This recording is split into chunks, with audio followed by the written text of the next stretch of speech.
안녕하세요. 물 뿜는 하마입니다. 저희가 지난 시간에 21년도 소방설비 기사 전기에 대한 난이도 분석을 했는데요. 그다음 유형 분석도 했고요. 오늘은 21년도 소방설비 기사 기계 파트 4회차 난이도 및 유형 분석에 대해서 알아보도록 하겠습니다. 기계는 저희가 저번 시간에도 말씀드렸는데 상당히 쉬웠습니다. 어렵지 않았습니다. 문제는 작년부터 출제 문항 수가 많기 때문에 3시간 중에 뭐 2시간 이상은 다 풀고 검토까지 해야 되기 때문에 2시간 이상은 다 쓰셨을 것 같은데요.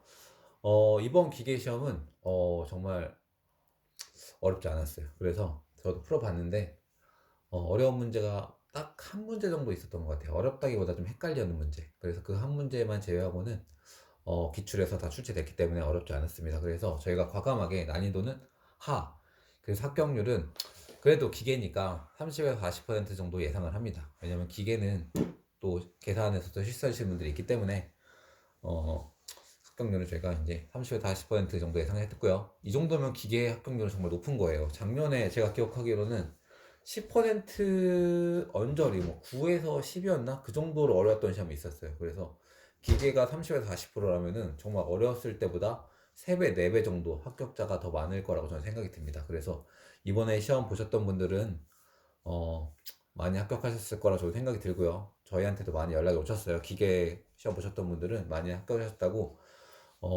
카톡이나 이렇게 메일 많이 주셔서 저희도 감사드리고요. 그래서 어떤 유형을 한번 살펴보니까 유형을 저희가 이렇게 다 적어 왔습니다. 어떤 문제가 출제됐는지. 그래서 하나하나씩 살펴볼게요. 틈새 면적 구하는 거 있었죠. 틈새 면적 뭐 직렬, 병렬, 계산 공식 다 있죠.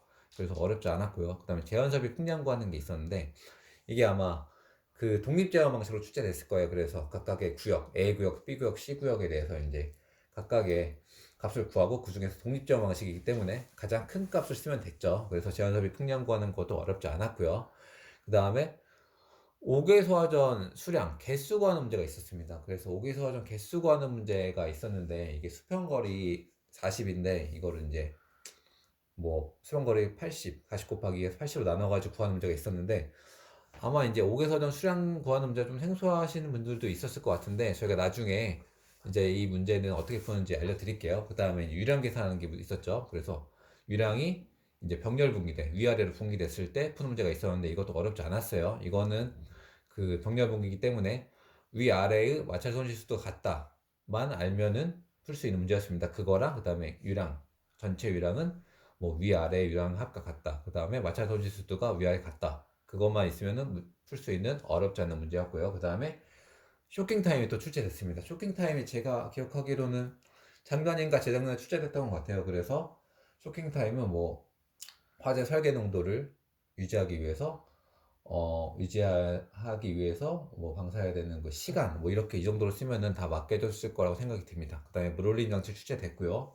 물올림 장치는 아마 이제 가로 넣기로 출제된 것 같은데 아마 이제 뭐 리터 뭐 100리터 이상 뭐 이게 출제된 것 같아요. 그리고 댐퍼의 그 제한 설비 댐퍼 종류 세 가지에 대한 작동 원리를 쓰라는 문제가 있었던 것 같은데 솔레노이드랑 뭐 모터랑 뭐 퓨즈 이런 게 있었던 것 같습니다. 어렵지 않았어요. 이것도 기출이에요. 그다음에 관 부속품 개수 구하는 게 있었습니다. 그래서 뭐 엘보우, 그다음에 T, 그다음에 레듀서 이거를 쓰는 문제가 있었는데 이것도 어렵지 않았어요. 그다음에 UOB 양정 MPSHA를 하고 그다음에 공동 현상이 발생하는지 안 하는지 이것도 기출이고 전혀 어렵지 않았습니다. 그다음에 스프링클러 아파트는 몇 개죠? 무조건 기준 개수가 10개죠. 그래서 10개에 맞게끔 그다음에 뭐 수원이나 그다음에 토출량 그다음에 뭐 모터 동력 이거 구하는 문제인데 완전 쉬웠습니다. 그다음에 할로겐암 및 불활성 기체에 대해서 이제 이것도 기출 똑같았고요. 그다음 상사의 법칙 13235 어렵지 않았죠.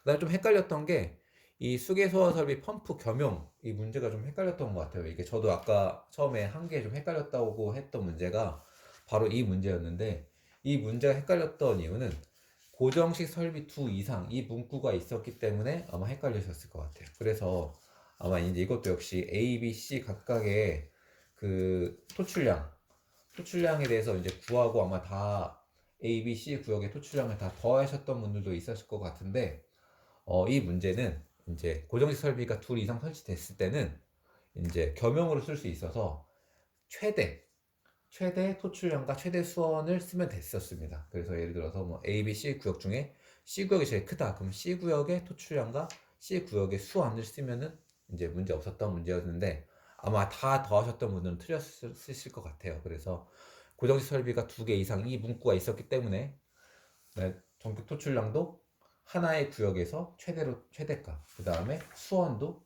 하나의 구역에서 최대값을 썼으면 됐다라고 이렇게 말씀드리고 싶어요. 그래서 아마 이거는 좀 어려웠다, 헷갈렸을 수도 있다라고 말씀드리고 싶어요. 근데 아마 고민하셨겠죠. 아, 이거 다 더해야 되나?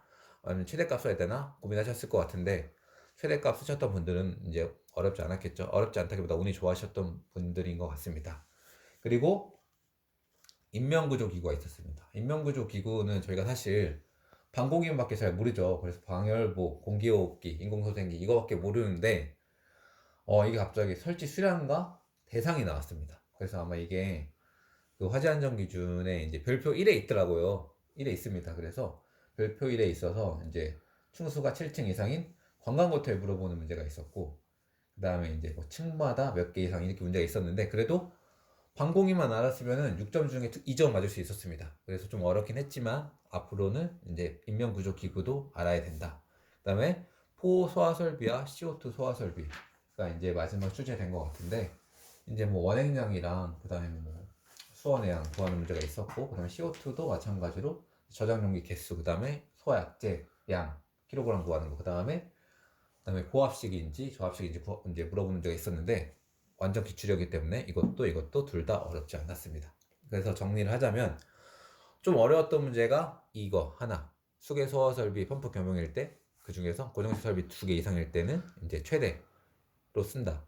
이거 하나만 좀 어려웠고 그다음에 5개서 과정 수량 구하는 거 이거 2개 빼고는 크게 어렵지 않았습니다. 인명구조기구도 어쨌든 저희가 방공인을 알고 있잖아요. 그래서 이거 2개만 제외하고는 이거 2개 합해봤자 뭐 문제가 한 12점 정도, 10점 정도 될 것 같은데 10에서 12점 정도 될 것 같은데 10에서 12 정도면은 어쨌든 100점에서 마이너스 10이 까도 88점이기 때문에 여기서 뭐 28점 정도 마이너스 될 게 거의 없었어요. 그래서 많은 분들이 이번 시험에서는 충분히 합격하셨을 거라 생각이 듭니다. 그래서 저희가 감히 내년 1회차 시험을 예상하자면은 이번보다는 좀 더 어렵지 않을까 생각이 듭니다. 그래서 이번에 난이도가 하였기 때문에 내년 시험에는 아마 중 정도로 출제될 거라고 생각이 듭니다.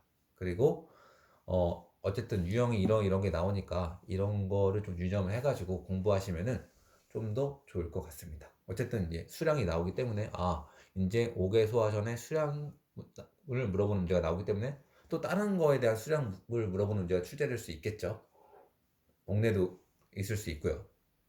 그리고 인명구조기구도 이번에 방공인을 제외한 다른 걸 물어봤기 때문에 이것도 별표 1에 나와 있는 또 기타 사항을 물어볼 수 있겠구나. 그래서 인명구조기구가 내년에도 저는 반드시 출제될 거라 생각이 듭니다. 그래서 출제 유형 보시고 이번에는 좀 쉬었으니까 내년 시험은 이거보다는 좀 더 열심히 좀 더 어려운 문제가 출제될 걸로 예상되니까 조금 더 열심히 하셔서 내년에 시험 준비하시는 분들은 모두 다 1회차 때 한 번에 합격하셨으면 좋을 것 같습니다. 감사합니다. 다음 시간에 돌아올게요.